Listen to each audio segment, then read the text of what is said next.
In this video, we are going to talk about some more machine learning terminology. We are going to talk about parameters and hyperparameters and decision boundaries. When we train a decision tree model, we primarily learn two things: the best feature to split on and the threshold for that feature to split on at each node. These things that we learn during training are called parameters of the decision tree model. Given a new example, we use this information, we use these learned parameters to predict target for that new example. Let's look at an example. Here is again our quiz to grade prediction toy dataset. I'm creating X and Y, training a decision tree model here, and this is how our model looks like. Now in this case, I'm also showing these counts. What are these counts? These counts tell us how many examples of each class are there at that point in the tree. For example, at the root node, we have all examples. So we have 10 examples of A plus class and 11 examples of not A plus class. When this condition is true, we go to the left, and at this point in the tree, we have 0 examples of A plus class and 6 examples of not A plus class. So this is a leaf node because we have no impurity here. All examples are of not A plus class. Okay, so that's how we expand our tree. Now, as I mentioned before, at each node, we are learning these features, what feature to use at that particular point, and what threshold for that feature to use. And with these two things, we create a condition which we use to split our data. Okay, so that's how decision tree algorithm works. Now in this particular case, when we created our decision tree classifier object, we did not pass any arguments to it. We used the default arguments. And when we use default arguments of this decision tree classifier, the tree is created such that all leaf nodes are pure. What do I mean by that? Now in this example, look at these leaf nodes. In these leaf nodes, there are examples of only one class available at each leaf node.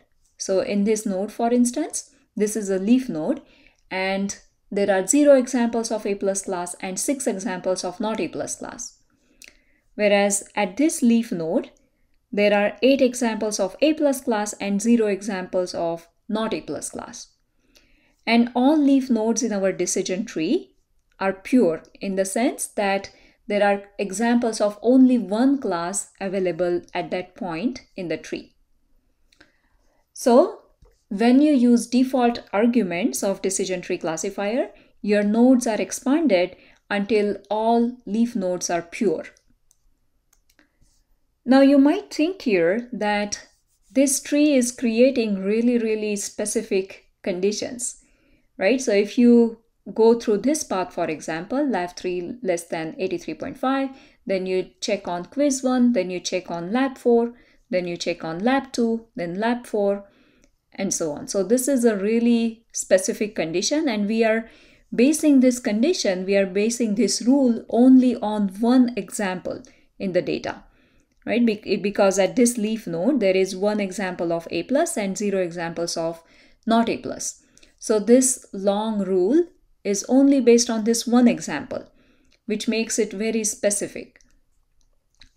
And you might wonder whether there are any ways to control this tree. Probably you don't want this very specific tree. So can we control the learning of the tree in any way? And the answer is yes. When we train a decision tree model, we learn these features and their corresponding thresholds at each node. These are the things that are learned during training, and these are called parameters of the model. Now, even before training, we can set some knobs in order to control the training of the model. For example, we could control the depth of this tree, that's learned during training. Let's look at an example. Now before, I was not passing any arguments when I created this decision tree classifier. Now I'm passing this max depth equal to 1 argument. Now let's try this. And with this argument, what I'm telling this decision tree classifier is that I'm telling it to create a tree of depth 1. And that's what it has done here. So it has created this tree here with only one condition. There is only one split, and the depth of this tree is 1. A decision tree with only one split, that is depth 1, is called a decision stump. So this is an example decision stump. Okay, so what are we doing here? We pass this max depth equal to 1, and with this argument, with this max depth equal to 1 argument, we are controlling the training of this decision tree. And if you notice now, not all leaf nodes are pure now. This leaf node has 10 examples of A+ class and 5 examples of not A+ class. And that's okay. So when we do not pass anything here, when we use default arguments, it would expand this node until all leaf nodes are pure. But now what we are doing is we are telling it to control this depth. We are telling it to stop when the depth is 1. Okay, so then in that case, it will just pick majority class at this particular node. So this max depth is an example of a hyperparameter of decision tree classifier. So parameters are the thing that you learn during training, and hyperparameters are the things that you can set. These are like the knobs that you can set in order to control the training. Let's try another value for this max depth hyperparameter. Now I'm trying this max depth of 3.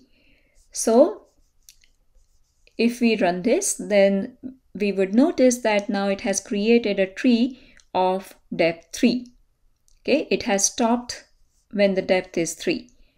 Again, you will notice that there is this one node which is impure. That is, there are 9 examples of A+ and 1 example of not A+. But it still stopped there because we are providing this hyperparameter max depth equal to 3. Okay, now we know one way to control the training of this decision tree model. But you might be wondering, how do you decide the value for this hyperparameter max depth? What value for this hyperparameter would give us the best model? This is a totally valid question, and we will be talking about this later in the course.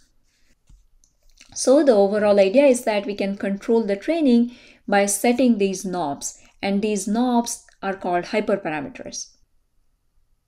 To summarize, parameters are the things that you learn during training, whereas hyperparameters are these knobs which we use to control the training. Hyperparameters are usually set even before the training, and these values are decided based on expert knowledge, heuristics, or systematic or automated optimization. As I said before, we will be talking about this in the coming lectures.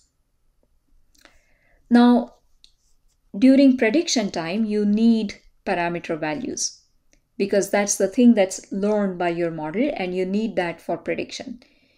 Hyperparameter values are not usually required during prediction time. This is brief summary of parameters and hyperparameters, and we will be talking about these terms throughout the course. In the previous example, we looked at this specific hyperparameter max depth, which can be used to control depth of the decision tree. But it's not the only hyperparameter of decision tree classifier.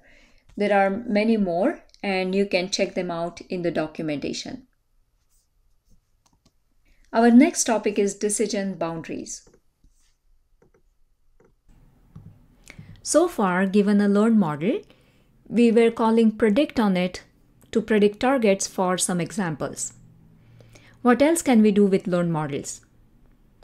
Another way to think about them is to ask what sort of test examples will they classify as positive and what sort will they classify as negative. Let's look at an example. I'm considering our toy dataset again, but now I'm only considering two features, Lab 4 and Quiz 1. So let's look at this X subset. We just have two features, Lab 4 and Quiz 1 now. Now with this new X subset, I'm building a decision tree classifier with depth 1. So I'm using max depth as 1, and then I'm fitting my classifier, and let's see how our tree looks like. So this is how our tree looks like. There is only one split because we are passing max depth as 1, and the split is on this feature Lab 4 with threshold 84.5. We have our decision stump. What do we do with it? Now let's try to visualize our data and our classifier. On the x-axis, I have Lab 4 feature, and on the y-axis, I have Quiz 1 feature.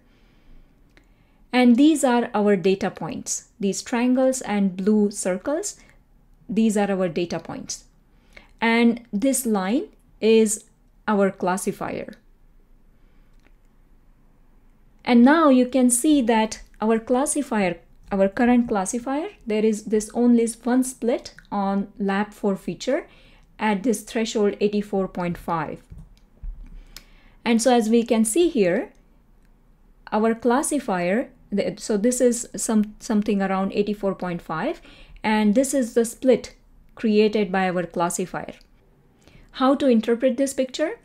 You can think of this line as a separating line between this red region and blue region. And so according to our classifier, everything that falls in this red region corresponds to not A+, and everything that falls in this blue region corresponds to A+. It is making some mistakes. For example, these red triangles are misclassified here, but remember that we are using this very simple model right now. Our model has only one split on Lab 4. Let's try another value for max depth. Let's try max depth equal to 2. Now, our decision boundary has two lines. One for this first split, Lab 4, and this second line for this second split on Quiz 1. And with this decision boundary now, with this higher depth, we are trying to classify more examples correctly. Now let's try max depth equal to 5. With this hyperparameter value now, the model is more complicated. We have more horizontal and vertical lines here, and we are trying to classify more examples correctly. So these red examples, for example, these two red triangles are in the red region. We still have this one mistake, but other than that, all data points seem to be classified correctly. We will be talking more about this in the next lecture. Let's look at another example of predicting country using the longitude and latitude information. I have created this toy dataset of cities from USA and Canada. There are some mainland cities and there are also some border cities. So let's look at the dataset. It's a toy dataset. It only has 209 rows. So it doesn't have all the cities from both countries. It only has some cities, and there is this target, which is the country they belong to.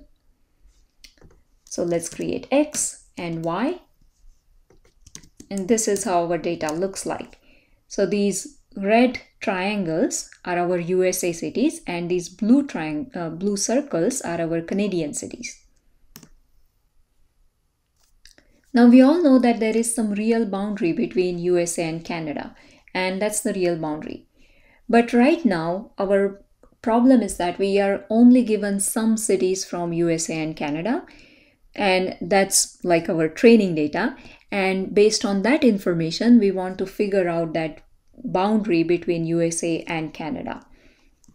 So let's try to do that using our decision tree classifier. First, I'm trying decision tree classifier with max depth 1. And with this simple model, it just created this one split on latitude. And that's our split. And this is the decision boundary based on our very simple decision tree model with depth 1. Now, if we try max depth equal to 2, we get a little bit more complicated decision boundary. And if we keep increasing this max depth, then we will get more and more complicated model. So that's the overall idea of decision boundaries.